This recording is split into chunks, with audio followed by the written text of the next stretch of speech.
Welcome student. आज हम Afaq sun series social studies class 5 के चैप्टर नंबर 2 की वीडियो बना रहे हैं। लेसन नंबर 2 हमारा है पीस एंड कॉन्फ्लिक्ट। हम इसके शॉर्ट आंसर और लॉन्ग आंसर को सॉल्व करेंगे और उनके आंसर देंगे। ये वाला लेसन नंबर 2 है, तो हम चलते हैं इसके शॉर्ट आंसर की तरफ। तो आइए हम इसका पहला क्वेश्चन देखते हैं जिसका शॉर्ट आंसर है answer the following questions briefly. इनके ब्रीफली हम यानी कि शॉर्ट आंसर देंगे। तो पहला क्वेश्चन हमारा list any 3 rules of discussion. Discussion के 3 असूल बयान करें। हमने यहाँ पे 5 लिखे हुए हैं ताकि इनमें से 3 जो हैं आसान वाले वो याद करना ज़्यादा बेहतर रहे। तो आंसर है इसका रूल्स ऑफ डिस्कशन। नंबर 1 पे है स्टॉप एंड बी साइलेंट, रुक जाएं और खामोश रहें। फाइंड एन एल्डर और अ टीचर, किसी बड़े को या किसी टीचर को तलाश करें। फॉरगिव अदर्स, दूसरों को माफ़ करें। Sit back and talk others, पीछे हट जाएं, बैठ जाएं और बात करें दूसरों के साथ। लिसन टू ईच अदर, और एक दूसरे की सुने भी, क्योंकि अक्सर हम एक दूसरे की सुनते नहीं हैं लड़ते झगड़ते हुए। उसके बाद दूसरे क्वेश्चन का शॉर्ट आंसर है स्टेट द बेस्ट वे। यहां पे वे आना है state the best way to resolve conflict at home and school. School में या घर में कोई झगड़ा हो तो उसको कैसे रिजॉल्व किया जा सकता है, उसका सबसे बेहतरीन तरीका क्या है। तो इसका आंसर है discussion is the best way to resolve conflict at home and school. कि स्कूल में या घर में झगड़े को हल करने का सबसे आसान तरीका बातचीत है। बातचीत के बगैर झगड़ा जो है ना वो ख़त्म नहीं हो सकता। उसके बाद क्वेश्चन नंबर 3 है how can we overcome conflicting situation. झगड़े वाली सूरत हाल पर हम काबू कैसे पा सकते हैं। इसका आंसर है when we can overcome a conflicting situation by showing tolerance. कि हम बर्दाश्त का मुजाहरा करते हुए झगड़े वाली सूरत हाल पर काबू पा सकते हैं। और दूसरा इसके साथ ही लिखा and accept other people's opinion preference. और दूसरे लोगों की जो राय होती है, जो दूसरे लोगों की ओपिनियंस होती हैं, उन्हें अहमियत देना चाहिए। तो ये थे हमारे 3 क्वेश्चंस जिनकी शॉर्ट आंसर थे। इसके बाद हम लॉन्ग आंसर की तरफ चलते हैं। Answer the following questions in detail. इनका डिटेल में आंसर दें। पहला क्वेश्चन है जो इसका डिटेल आंसर है list 5 ways that help to create, ये नहीं होगा, help to create peace and harmony in society. कि सोसाइटी में, मुआशरे में अमन लाने के लिए और हम आहंगी लाने के लिए हम कौन से 5 तरीके जो हैं वो इस्तेमाल कर सकते हैं, उनको पैदा कर सकते हैं। 5 वेज कुछ इस तरह से हैं। नंबर 1 पे है treat other as you want your self to be treated. हम दूसरों के साथ इस तरह का रवैया रखें, इस तरह का सलूक रखें जिस तरह के हम चाहते हैं कि कोई हमारे साथ रखे। तो इसकी इस पहली हेडिंग की डिटेल कुछ इस तरह से है we should treat other as we want our self to be treated. Respect others, give a feeling that they are important to you. दूसरों को रिस्पेक्ट भी दें, उसी तरह का आप दूसरों के साथ भी करें।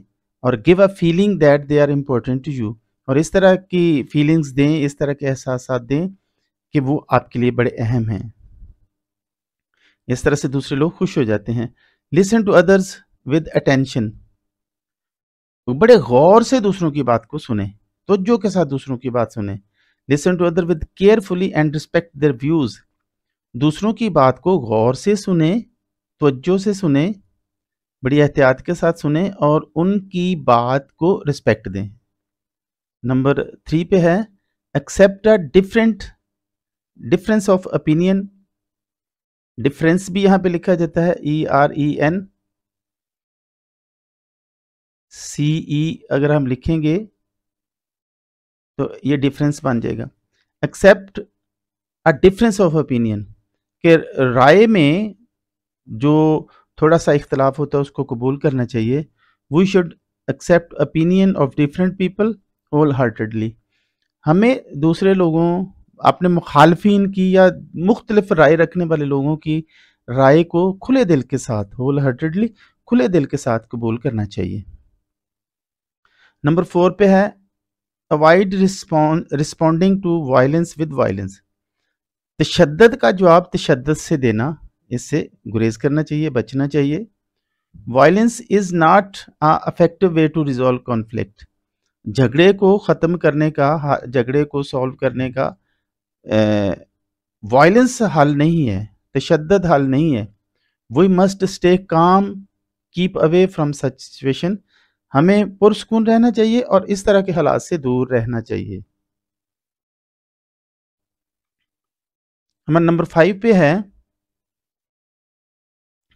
अवॉइड नेगेटिव थॉट्स, मनफी ख्यालात से परहेज करना चाहिए। Forget about incident in past, माजी में जो काम हो जाते हैं, जो बुरे वक्त गुजरा होता है उसको भूल जाना चाहिए, या जिसके साथ आपके इख्तलाफ है उसके माजी की बातों को भूल जाना चाहिए। वी शुड फॉरगिव अदर्स, हमें दूसरों को माफ़ करना चाहिए। एंड अवॉइड नेगेटिव थॉट्स, और जो मनफी ख्यालात होते हैं उनसे परहेज़ करना चाहिए। इसके बाद हमारा दूसरा क्वेश्चन है जिसका डिटेल आंसर है व्हाट इज़ एटिकेट, एटिकेट क्या होता है? List some etiquette in your own words. Etiquettes क्या होता है? एटिकेट्स के मीनिंग क्या है? एटिकेट मीन्स मैनर और behaviours which we use or show to our daily life. Etiquettes होते हैं कि हम कौन से मैनर्स हैं, कौन से हमारे रवैये हैं जो हम अपनी रोज़ाना की ज़िंदगी में हम शो करते हैं, जो हम यूज़ करते हैं। उनमें से कुछ यहाँ पे दिए गए हैं। लिस्ट सम एटिकेट्स, कुछ एटिकेट्स की लिस्ट यहाँ पे दी गई है। वी शुड, नंबर 1 पे है we should speak softly and polite to others, हमें बड़े आराम से बोलना चाहिए और दूसरों के साथ बड़े तहम्मुल से और बड़े आहिस्तगी से बात करना चाहिए, उनके साथ पोलाइट रहना चाहिए। नंबर 2 पे है we should not use words that offended other person, हमें इस तरह के अल्फाज नहीं बोलने चाहिए जो दूसरों को गुस्सा दिलाएं। नंबर 3 पे है we should greet others when we meet someone, जब भी हम किसी से मिलते हैं तो उसके साथ सलाम दुआ जो है ना वो लेनी चाहिए, खंदा पेशानी से पेश आना चाहिए, खुले दिल के साथ मुस्कुराते हुए दूसरों के साथ पेश आना चाहिए। नंबर 4 पे है we should say thank you, किसी भी बात के लिए जो हमारे साथ कोई रहमदिली करता है, जो हमारे साथ कोई फेवर हमें देता है तो उसके लिए थैंक यू ज़रूर कहना चाहिए।